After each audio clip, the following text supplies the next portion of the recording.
आज हम पढ़ेंगे व्यवहारवाद, इनके जनक, इनकी पुस्तकें, व्यवहारवाद ने किस तरह से मनोविज्ञान को व्यवहार का विज्ञान कहा है, व्यवहारवाद कौन सा बल है। तो ये मैंने आपको कल प्रश्न भी दिया था, कम्युनिटी पोस्ट पे लगाया था कि व्यवहारवाद द्वितीय बल किसे कहा गया है।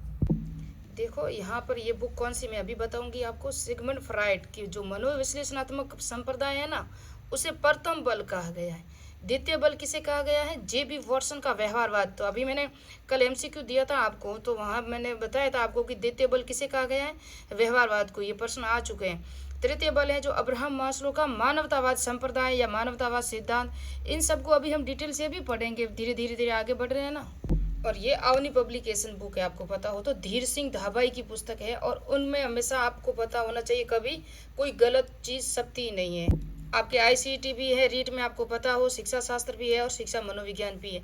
फर्स्ट ग्रेड के अकॉर्डिंग भी है, ये सेकंड ग्रेड के अकॉर्डिंग भी है। रीट के, सीटेट, केवीएस जो भी दे रहे हो वहाँ आपको सारे नोट्स मिलेंगे। धीर सिंह धाबाई आपको पता है साइकोलॉजी के प्रोफेसर है।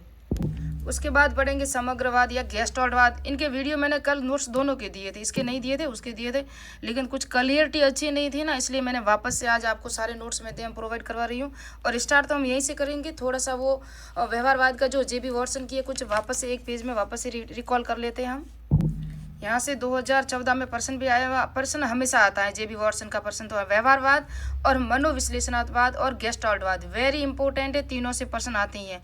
इससे पहले मैंने आपको पढ़ाया था कि संरचनावाद, विलियम वुड और टीचनर, है ना। वहाँ विलियम जेम्स भी थे, लेकिन विलियम जेम्स ने वहाँ अपने आप को थोड़ा सा अलग करके अमेरिकी मनोविज्ञान के जनक बन गए, शिक्षा मनोविज्ञान के। और उन्होंने प्रकार्यवाद को दिया था, है ना। प्रकार्यवाद या कार्यात्मक सिद्धांत, ये दोनों मैंने पढ़ा दिया है। क्योंकि जो संरचनावाद था उसके अंदर चेतना का अध्ययन किया जाता था। चेतना विषय वस्तु थी, चेतना का अध्ययन किया जाता था और अंतर्दर्शन विधि का प्रयोग किया जाता था। लेकिन यहाँ पर जब प्रकार्यवाद में आए तो यहाँ मानसिक क्रियाओं का अध्ययन किया जाता है। चेतना के स्थान पर मानसिक क्रियाओं का अध्ययन किया जाता है, लेकिन विधि वही थी। कौन सी विधि थी? अंत निरीक्षण या अंतर्दर्शन विधि, जो अपने आप में जो मानसिक क्रिया होती है उसके अनुसार ही विषय वस्तु की उपयोगिता, संपूर्ण व्यक्तित्व बल दिया गया था कार्यात्मक संप्रदाय में। लेकिन जब अब हम व्यवहारवाद में आएंगे तो यहाँ किस पर बल दिया जाएगा? व्यक्ति के व्यवहार पर बल दिया जाएगा। और वेरी इंपॉर्टेंट है कि आजकल का जो शिक्षा मनोविज्ञान या मनोविज्ञान जो भी है वो व्यवहार का विज्ञान ही है। ये जे.बी. वॉटसन ने दिया था। जे.बी. वॉटसन का पूरा नाम है जॉन ब्रॉड्स वॉटसन, अमेरिकी थे। और हॉपकिंस विश्वविद्यालय में इन्होंने जो प्रयोग वगैरह किया था। आपको बता दूं मैं, मन पे कोई प्रयोगात्मक नहीं हुआ था। मन जो था ना, पहले आपको पता है शिक्षा मनोविज्ञान या मनोविज्ञान का जो विकास हुआ था वो पहला ही कहाँ पर हुआ था? आत्मा से हुआ, फिर मन मस्तिष्क से हुआ, फिर हुआ था चेतना से। तो चेतना की तो प्रयोग किया गया, लेकिन मन का अभी तक कभी प्रयोग नहीं किया गया। हल पावलव थे और मूल व्यवहारवादी स्किनर थे, इसके जो समर्थक थे। इनको द्वितीय बल कहा गया, व्यवहार का विज्ञान माना जाता है। इसको किसने माना था? जे.बी. वॉटसन ने। बहिदर्शन विधि पर आधारित है ये। बहिदर्शन पे अब तक मैंने दो संप्रदाय आपको पढ़ाए थे। कौन कौन सा था? प्रकार्यवाद और संरचनात्मकवाद। इन दोनों में अंतर्दर्शन विधि का प्रयोग किया जाता था। वो जो थी आत्मनिष्ठ विधि, यहाँ आत्मनिष्ठ के स्थान पर वस्तुनिष्ठ, यहाँ उद्दीपक पर स्थान दिया जाता है। उद्दीपक को महत्वपूर्ण स्थान दिया जाता है और उनके तरफ जो अनुक्रिया हम करते हैं वो उद्दीपन यानी कि उन अनुक्रिया पे आधारित है। ये व्यवहार, मानव का व्यवहार। मानव, मैंने कल आपको एग्जाम देके भी समझाया था कि अब रीट की वैकेंसी आ चुकी है। तो हमारा जो उद्दीपक क्या है? रीट जो है कॉम्पिटिशन एग्जाम में रीट यानी हमें थर्ड ग्रेड टीचर बनना है। और अब उनकी अनुक्रिया क्या करेंगे? हम हर एक नोट्स पढ़ेंगे, सिलेबस के अकॉर्डिंग तैयारी करेंगे, टेस्ट सीरीज देंगे, हर जगह जहाँ भी नोट्स मिलेंगे बार बार रिकॉल करेंगे। ये क्या? हमारी अनुक्रिया होगी, तभी जाके हमें लक्ष्य की यानी कि हमारा गोल पूरा हो जाएगा। ये व्यवहारवाद पुस्तक किसकी थी? ये भी इसी की थी, जे.बी. वॉटसन की थी। और इसमें उन्होंने कहा था कि मनोविज्ञान को व्यवहार का विज्ञान भी इसी पुस्तक में कहा, और कहा कि तुम मुझे कोई भी बालक दे दो, मैं उसे कुछ भी बना सकता हूँ, है ना। वॉटसन ने आत्मनिष्ठ आंकड़ों के स्थान पर वस्तुनिष्ठ किया। ये कल मैंने पढ़ाया था, लेकिन मैंने सोचा कि ये जो कल आपको वीडियो है ना वो क्लियर नहीं मिला था, आज क्लियर मिल जाएगा। वॉटसन की पुस्तक the introduction of comparative psychology 1914 में लिखी थी। तुलनात्मक मनोविज्ञान का परिचय इसका हिंदी अर्थ है। मनोविज्ञान एक व्यवहारवाद के दृष्टिकोण में, ये 1919 में लिखी। व्यवहारवाद पूर्ण व्यवहार पर आधारित है, 1925 में लिखी। अधिगम, अभिप्रेरणा, पुनर्बलन पर ये जोर देता है व्यवहारवाद। जे.बी. वॉटसन का व्यवहारवादी संप्रदाय। तो जे बी वॉटसन है ना, इनका जो व्यवहारवादी संप्रदाय है ना, वो ई पावलोव के परीक्षणों पर जो परिणामों का आधारित है, इन्हीं के आधार पर है। व्यवहारवाद के दो भाग है, वॉटसन व्यवहारवाद और उत्तर व्यवहारवाद, इनके दो है ना, उत्तर व्यवहारवादी उत्तरकालीन व्यवहारवाद। वॉटसन का जो व्यवहारवाद है, ये परीक्षण है, इसे मापा जा सकता है। यहाँ पर जो जे बी वॉटसन है ना, व्यवहार को आनुवंशिक नहीं मानते। जो बच्चा अपने माता पिता जिस तरह थे, बच्चा ऐसा नहीं होगा, ये कह रहा है। न मानकर इन्होंने पर्यावरण पर जोर दिया। आप अपने बच्चे को जैसा वातावरण दोगे, पर्यावरण दोगे, बच्चा वैसा ही बनेगा, ये भी याद रखना।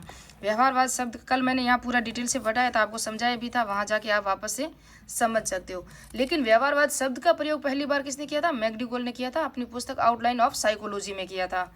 और आउटलाइन ऑफ साइकोलॉजी मैकडूगल ने चेतना को गंदी चीज भी कहा है, ये भी याद रखना।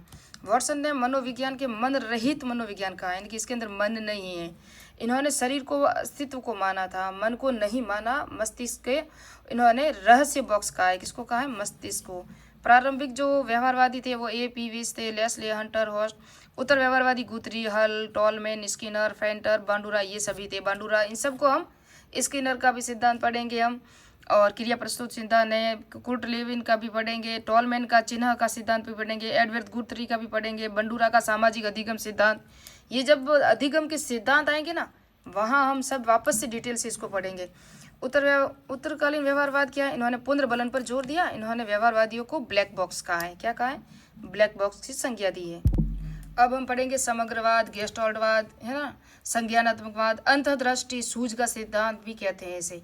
तो पूर्णाकार या संपूर्णाकार या समाकृति इसे कहते हैं। ये जर्मन भाषा का शब्द है, संपूर्णाकार। मूल प्रतिपादक इसके कौन थे? मैक्स वर्दीमर थे। सह संस्थापक कोहलर कोप का। अब इनकी पुस्तकें भी देखेंगे, है ना, इनके नियम भी देखेंगे। 3 महत्वपूर्ण नियम भी है, 7 प्रकार के और नियम है। 3 किसने बताए थे वो भी देखेंगे हम। कुर्ट लेविन भी इनके समर्थक थे। पूर्ण से अंश की ओर पर ये जो सिद्धांत है ना, ये जो सिद्धांत भी है और ये सूत्र भी है शिक्षा मनोविज्ञान का, इसको भी याद रखना। तो पूर्ण से अंश की ओर ये बल देता है। जिस तरह से हमने पढ़ा था ना संरचनावाद, उसके अंदर क्या थी? चेतना थी। और जब हमने पढ़ा व्यवहारवाद, किसका था? वॉटसन का, उसके अंदर क्या था? व्यवहारवाद। व्यवहारवाद बही दर्शन पर आधारित था, जो बाहरी क्रियाओं का अध्ययन किया जाता था। जब हमने पढ़ा चेतना, तो यहाँ आंतरिक क्रियाओं का अध्ययन था, है ना। तो इन दोनों को मिला के मैं आपको थोड़ा सा यहाँ समझा दूँ कि जैसे कि ये है, यहाँ बनेंगे ये आंतरिक क्रिया, आंतरिक व्यवहार, और यहाँ जो है ये बाहरी व्यवहार। तो इन दोनों को मिला के पढ़ेंगे ना, उसे क्या कहते हैं? संपूर्णाकार। अब अंदर का एक तरफ का भी हम इसको अध्ययन नहीं कर सकते और बाहरी व्यवहार का भी अध्ययन नहीं कर सकते, दोनों को करेंगे तभी इसे कहते हैं संपूर्णाकार कहते हैं। क्योंकि यहाँ चेतना का भी अध्ययन होगा और आंतरिक व्यवहार का भी अध्ययन होगा और बाहरी व्यवहार का भी अध्ययन होगा, क्योंकि सूझ और अंतर्दृष्टि का सिद्धांत भी है। किस तरह से यहाँ प्रयोग किए थे वो मैं चिंपांजी का बताऊंगी, कहाँ पर प्रयोग हुए थे वो भी देखोगे। तो इन्होंने प्रयोग अटलांटिक महासागर, टेग्रा राइफ स्थान, कैनरी द्वीप पे किया था। चिंपांजी वन मानुस, इनका नाम था सुल्तान, और 1914 में किया था। और 6 वन मानुसों पे इन्होंने प्रयोग किया था। किसने? कोफका, कोहलर और वर्दीमर ने किया था, मैक्स वर्दीमर। ये इन्होंने 3 जगह पे प्रयोग किए थे। कोहलर था, इन्होंने किया था पहला, तो बंदर, कुत्ते और मुर्गी, तीनों पे इन्होंने प्रयोग किए थे। इन्होंने सीखने को अंतर्दृष्टि पर अधिक जोर दिया। अंतर्दृष्टि यानी कि आंतरिक जो दृष्टि है। मनोवैज्ञानिकों के अनुसार किसी भी वस्तु या परिस्थिति को समग्र रूप से देखना, पूर्ण रूप से देखना, ना कि उसके सम्मिलित तत्वों के समूह को। हर कोई, जैसे कि आप अगर शिक्षा मनोविज्ञानी ले लो या आप साइंस कोई भी पढ़ रहे हो, तो आप अगर एक पॉइंट को पढ़ोगे ना तो आपको समझ में नहीं आएगा। जब तक, जैसे कि मैंने शिक्षा मनोविज्ञान पढ़ाया ना, आपको शिक्षा मनोविज्ञान पढ़ाया पूरा, तो वहाँ आपको मैंने शिक्षा मनोविज्ञान का अर्थ पढ़ाया, उसकी परिभाषाएं भी देखी, उसके बाद उसके प्रकार भी देखे, उसकी प्रकृति भी देखी, उसके स्वरूप भी देखे, उसका महत्व भी देखा, उसकी उपयोगिता भी देखी, तब जाके हमें शिक्षा मनोविज्ञान समझ में आया, है ना। फिर उसके MCQ भी देखे, तब हमें पता भी चला कि प्रश्न कहाँ से आते हैं। तो इसी तरह से आप एक एक अंश को मिला के वापस संपूर्ण आकार से पढ़ोगे ना, तभी आपको समझ में आएगा। हर एक की आपको समझ बनानी पड़ेगी। आप जब तक थ्योरिकल नहीं समझोगे आपको कोई समझ में नहीं आएगा। रटने पर कोई जोर नहीं दिया जाता यहाँ पर। यही कारण है कि किसी परिस्थिति या समस्या के समाधान के समय अंतर्दृष्टि की प्रमुख भूमिका रहती है। सूझ या अंतर्दृष्टि का सिद्धांत भी इसे कहते हैं। समग्र परिस्थिति का प्रत्यक्षीकरण का सिद्धांत, सामने देख कर करना, एकदम इनकी रूबरू। जब तक समस्या दिखाई नहीं देती तब तक का हल नहीं होता। इसका ये खास मेन पॉइंट है। समस्या, फिर अंतर्दृष्टि करेंगे, फिर विचार करेंगे, फिर सूझ आएगा, फिर समाधान होगा। मैं आपको इसको समझाती हूँ पूरा। ये है मैक्स वर्दीमर, कोहलर, कोपका, इन्होंने किया था। ये सभी आप देख सकते हो। यहाँ मैं आपको इनका जो प्रयोग किया था ना इन्होंने, देखो ये जो एक केले हैं, एक रूम में इन्होंने केले ऊपर टेर दिए, यह वन मानुष है। यहाँ छोटे छोटे डिब्बे रख दिए, यहाँ पर पहला प्रयोग किया था इन्होंने। फिर वह जो वन मानुष था ना, उसने एक डिब्बे को लगाया, पहले छड़ी से प्रयोग किया था बहुत, लेकिन वो उसे नहीं मिले थे केले। फिर उसने एक लगाया, फिर भी नहीं हुआ, फिर दूसरा भी ये लगाने जा रहा है, ये 2 लगा दिए, उसने केले प्राप्त कर लिए।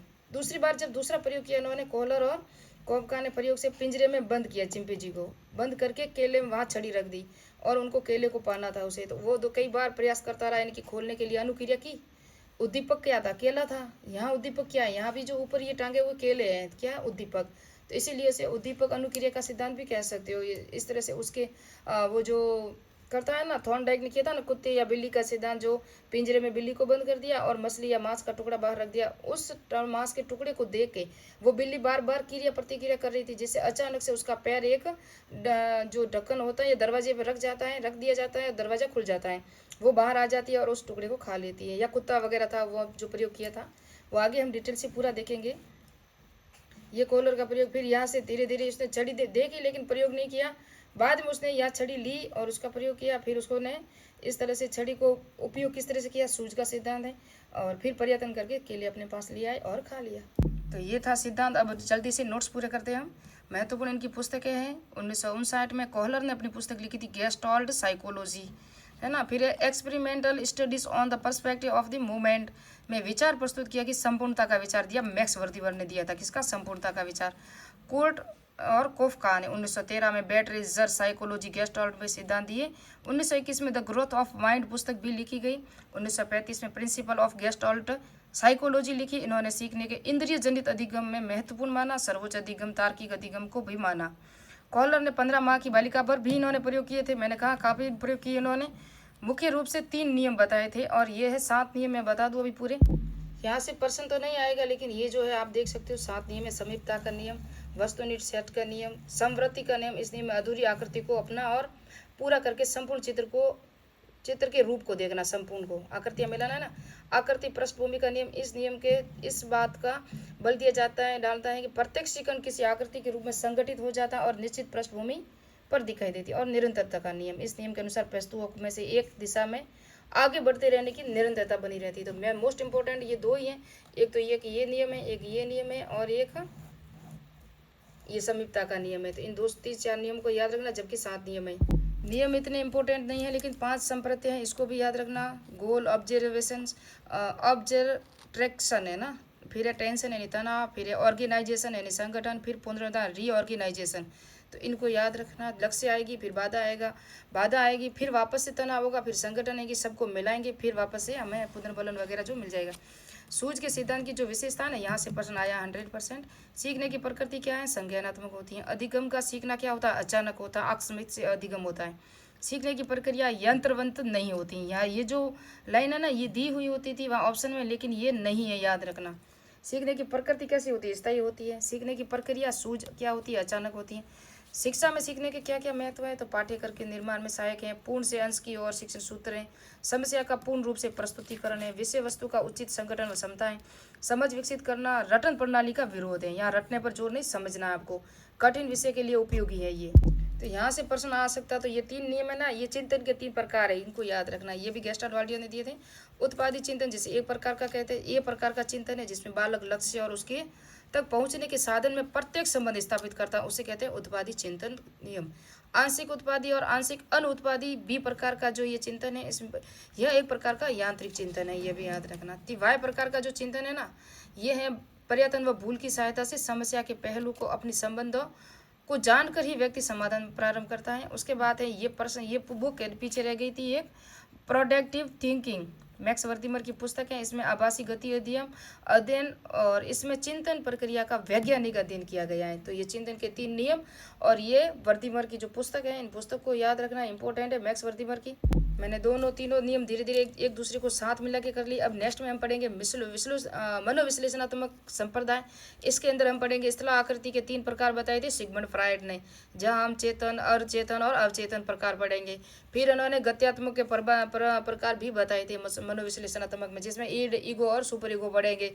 फिर इन्होंने मनोलैंगिक की 5 अवस्थाएं बताई थी, जहाँ सुषुप्त अवस्था, लैंगिक अवस्था जो भी होगी वो हम नेक्स्ट पार्ट में पढ़ेंगे। मिलते हैं नेक्स्ट वीडियो में नेक्स्ट पार्ट में मेरे चैनल को सब्सक्राइब कीजिए, लाइक कीजिए, कमेंट कीजिए और आपको ये वीडियो कैसे लग रहे हैं उसके लिए उसकी भी राय मुझे दीजिए।